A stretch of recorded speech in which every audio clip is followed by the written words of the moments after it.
ঠিকই তো, এবং তখনই আসবেন যদি তারা দেখেন যে এখানে পরিকাঠামো ঠিকঠাক রয়েছে, মানে এখানে বিমানবন্দর আছে, এখানে বন্দর রয়েছে, পোর্ট রয়েছে, এবং মেট্রোর কথা হচ্ছিল একটু আগে। আমি এখানে অনেকবাবুর কাছে জানতে চাইবো যে পুরুলিয়া, বালুরঘাট, মালদা এই তিনটে জায়গায় এয়ারপোর্ট হচ্ছে, আবার ওদিকে শিলিগুড়িতে মেট্রো হচ্ছে, শিলিগুড়ি জলপাইগুড়িতে, ওদিকে আসানসোল দুর্গাপুরে মেট্রো হচ্ছে। আপনি কিভাবে দেখছেন? দেখুন, ইনফ্রাস্ট্রাকচার এবং মোবিলিটি এইটা খুবই ক্রুশিয়াল একটা ইনভেস্টমেন্ট ফ্রেন্ডলি ইকোসিস্টেম তৈরি করার জন্য।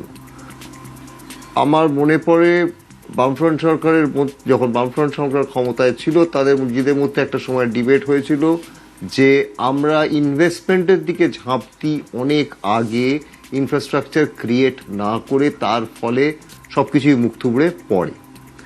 সো এটা অনস্বীকার্য যে আপনার যদি একটা ঠিকঠাক ইকোসিস্টেম তৈরি করতে হয় যেখানে ইনভেস্টমেন্ট আসবে, যেখানে ইনভেস্টার নিজেরাই ভাববে যে এখানে আমার ইনভেস্ট করে লাভ আছে, কাউকে দয়া দাক্ষিণ্য করছে না সে, তাহলে তার জন্য ইনফ্রাস্ট্রাকচার ব্যাপার এবং মোস্ট ইম্পর্টেন্টলি কানেক্টিভিটি, সেটা রোড কানেক্টিভিটি হোক, রেল কানেক্টিভিটি হোক, এয়ার কানেক্টিভিটি হোক, এই যোগাযোগের ব্যবস্থা, যাতায়াতের ব্যবস্থা, এটা কিন্তু আগে তৈরি করতে হবে। ফলে এই যে এটাও আমি বলবো যে আরেকটা ভালো রাজনৈতিক সদিচ্ছার দিকে আমি মনে করি ইঙ্গিত করে যে এইবার ইনফ্রাস্ট্রাকচার নিয়ে, এবং সেক্ষেত্রে ওই একটু রাস্তা বাড়ানো হলো, একটু এইখানে রাস্তা চওড়া করা হলো তা নয়, বেশ বড় বড়, কিন্তু মনে রাখতে হবে এটাও যে এইগুলো কিন্তু সবই দীর্ঘমেয়াদী প্রকল্প। মানে আজকে ঘোষিত হলো বটে, এটা কিন্তু 1-1.5-2 বছরের মধ্যে রূপান্তরিত হবে না। আমি শিশিরদার কাছে একটু যাব যে আজকে উত্তরবঙ্গের বঞ্চনা বারবার করে আপনারাও বলে এসেছেন, তৃণমূল আমলেও আপনারা বলে এসেছেন, বাম আমলেও বঞ্চনার কথা ছিল। উত্তরবঙ্গ আপনাদেরকে 2009 সাল থেকে একবারে ভরিয়ে দিচ্ছে। এরকমটা হবে না তো যে এরকমটা কাটাবেন কি যে কোচবিহার থেকে গেলেও বাইরের রাজ্যে, কোথা থেকে এসেছেন? কলকাতা থেকে এসেছেন, কোচবিহারের বা বালুরঘাটের বা রায়গঞ্জের অস্তিত্ব বলে সেরকম কিছু নেই। এই যে আমি রায়গঞ্জ থেকে গেছি, আমি কোচবিহার থেকে গেছি, আমি শিলিগুড়ি থেকে গেছি, অন্য রাজ্যে গেলেও বলতে পারবেন মানুষ? একেবারে সেটাই হওয়া উচিত, আর সেটাই হবে।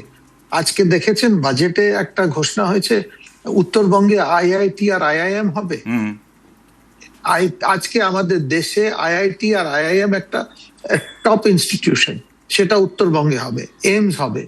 আজকে উত্তরবঙ্গের মানুষ, শুধু উত্তরবঙ্গ না, আমি বলবো পশ্চিমবঙ্গের প্রত্যেক জেলার মানুষ যখন এখান থেকে বাইরে যাবে, গর্ব করে বলবে আমি অমুক জেলার লোক। এটা বলতে হবে না দ্যাট আমি কলকাতা থেকে, আমি পশ্চিমবঙ্গে, আমি কলকাতা ছাড়া কেউ চেনে না, এসব হবে না। আজকে কুচবিহারের লোক যখন যাবে, ও তো গর্ব করে বলবে আমি তো ডাইরেক্ট ফ্লাইট ধরে এসেছি কুচবিহার থেকে, আমাকে কলকাতা যেতে হয়নি, ট্রেন ধরে, নাইট ট্রেন ধরে কলকাতা গিয়ে ওখান থেকে বিমান ধরতে হয়নি, আমি সোজা বিমান ধরে এসেছি। যদি এইসব কানেক্টিভিটিতেই তো আমাদের রাজ্য আগে যাবে। আর এই যে শুধু যে 5টি জেলা করা হবে, তাতে মানে অ্যাডমিনিস্ট্রেশন ভালো হবে, তো শুধু জেলা না, মহকুমা করা হবে। আপনি একটা জিনিস দেখেছেন, একটা ঘোষণা করা, আরেকটা করা হচ্ছে, দমকল কত বাড়বে। লোকেরা বলবে আরে বাজেট স্পিচে দমকল কেন? দমকল খুব জরুরি, একটা আগুন লাগলে তো সব ছাই হয়ে যায়। ঠিকই। আমি নিশ্চয়ই আমি একবার রূপেন্দ্রনারায়ণ বাবুর কাছে জানতে চাইছি, রাজনীতির একটা ভাষ্য রয়েছে, যে ভাষ্যের জায়গা থেকে উত্তরবঙ্গে বিজেপি বিপুল পরিমাণে ভোট পেয়েছে, সেই জন্য বাজেটে উত্তরবঙ্গকে ঢেলে দেওয়া হয়েছে, উত্তরবঙ্গের জন্য হসপিটাল, উত্তরবঙ্গের জন্য শিলিগুড়ি জলপাইগুড়িতে মেট্রো। হ্যাঁ, কিন্তু এর বাইরে প্রশাসনের একটা ভাষ্য থাকে, প্রশাসন চালাতে গেলে তার একটা ভাষ্য থাকে। সেই ভাষ্যের জায়গা থেকে যদি দেখি, তাহলে উত্তরবঙ্গকে বাজেটে এত কিছু দেওয়া হয়েছে, তার পিছনে কারণ কি? শিলিগুড়ি স্ট্র্যাটেজিক পয়েন্ট, কারণ নর্থ ইস্টের সঙ্গে পুরোপুরি যোগাযোগ হয় শিলিগুড়ির। আপনি কিভাবে দেখছেন?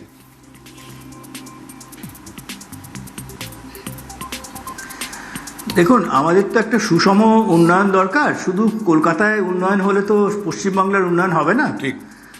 এবং উত্তরবঙ্গে আমাদের অনেক শিল্প আছে, যেমন চা শিল্প। চা শিল্পকে তো আমরা মেরে দিতে পারি না। অথবা আমাদের যে ফল, যেমন আমের কথা বলেছেন বিত্তমন্ত্রী, এবং আমাদের উত্তরবঙ্গের যে ইকোনমিক অ্যাক্টিভিটি সেগুলোকে যদি বাড়াতে হয়, যদি সুষম উন্নয়ন করতে হয়, তাহলে তো শুধু ভোটের জন্য দিয়েছে বলে আমি মনে করি না। আমার মনে হয় এটা একটা ইকুয়ালাইজেশন। এতদিন ধরে বঞ্চিত হয়ে এসছে, এখন আমাদের যদি না ওখানে ইনভেস্টমেন্ট করি তাহলে ইকুয়ালিটি আসবে না। সেই ইকুয়ালিটির জায়গা থেকেই উত্তরবঙ্গের উপর বিশেষ নজর, এবং এই একটা পরিবেশের জায়গা করার কথা বলা হচ্ছে যে শিল্প বান্ধব পরিবেশ, একটা ভাবমূর্তি তৈরি করা ভীষণভাবে প্রয়োজন। সেই ভাবমূর্তিটা তখনই তৈরি হবে যদি রাজ্যের সব প্রান্তে যেখানে যেখানে প্রয়োজন ঠিক সেই জায়গাগুলোয় কানেক্টিভিটি ঠিকঠাক থাকে, যোগাযোগ ব্যবস্থা ঠিকঠাক থাকে, তবেই নাম আসবে, এখানে শিল্প করতে মানুষ আসবেন বা বিনিয়োগ করবেন। আজকে অনিকবাবুর কাছে জানতে চাই যে পুরুলিয়া শুকনো জায়গা, খটখটে জায়গা, সেখানে চাষবাস হয় না বলা যায়, সেই পুরুলিয়াতেও বিমানবন্দর করার পরিকল্পনা। তার মানে কি অনিকবাবু, যে পুরুলিয়াতেও শিল্পপতিদের যাতে গন্তব্য হয় তার জন্য এই বিমানবন্দরের পরিকল্পনা? অবশ্যই, কারণ আজকে পুরুলিয়াতে যেহেতু আপনার চাষবাসের জায়গা বা সুযোগ কম, তো সেখানে আপনার জমি পাওয়াটা অনেকটাই সহজ। কিন্তু জমি যদি পাওয়াও বা গেল, বা সেখানে যদি যোগাযোগের ব্যবস্থা না থাকে বা কানেক্টিভিটি না থাকে, তাহলে মানুষ যাবে কি করে? ফলে যোগাযোগের ব্যবস্থা, কানেক্টিভিটি তৈরি হলে তখন এই রাজ্যে যেখানে সবসময় বলা হয়েছে যে ল্যান্ড হোল্ডিং খুব ছোট, সেখানে জমি অধিগ্রহণ করা খুব মুশকিল, জমি জোগাড় করা খুব মুশকিল, দেখবেন অনেক জমি বেশি পাওয়া যাচ্ছে, কারণ সেখানে যোগাযোগ ব্যবস্থা তৈরি হয়েছে, যেটা আগে ছিল না। শুধু দক্ষিণবঙ্গে এই কয়েকটা জায়গা যেখানে বড় বড় হাইওয়ে আছে, তার মধ্যে জায়গা খুঁজে নিতে হতো, তার করতে হবে না ভবিষ্যতে। অর্থাৎ জাতীয় সড়ক যথেষ্ট পরিমাণে উন্নতি হচ্ছে, বিমানবন্দর হচ্ছে, মেট্রো পরিষেবা হচ্ছে, পরিকাঠামো যেটা বলে সেই পরিকাঠামোটা যথেষ্ট তৈরি করার চেষ্টা করছে এই সরকার। কি বললেন এয়ারপোর্ট নিয়ে অর্থমন্ত্রী স্বপন দাশগুপ্ত, দেখুন। To make air travel more accessible and affordable and to strengthen regional tourism, new airports will be developed and made functional under Udan scheme of Government of India. Such new airports will be set up in Purulia, Balurghat and Malda. The existing airport at Kuch Bihar will be expanded. I propose an allocation of 10 crore for this purpose in the current financial year. The state government will provide 25 acres of land to Hashimara Air Force Station and 37 acres of land to Kalaikunda Air Force Station for expansion and forward development of these strategic facilities. Kolkata Airport is facing significant passenger congestion, and there is a need for having second airport in Kolkata to boost regional economy. The government will identify 1,000 to 1,500 acres of land near Kollani to set up a new greenfield airport near Kolkata. আবার শুরুতে একটু যাই, দিয়ে বিরতিতে যাব, কারণ ভাস্কর বাবুর কাছে একটা প্রশ্ন রেখে যাই বিরতিতে যেতে যেতে, যে ডিএ নিয়ে আপনারা আন্দোলন করছিলেন, শীত, গ্রীষ্ম, বর্ষা, বৃষ্টিতে ভিজে, ঠান্ডায় কেঁপে, ডিএ তো সমাধান হয়ে গেল, আপনারা কি আন্দোলন তুলে নেবেন? আমি আসবো।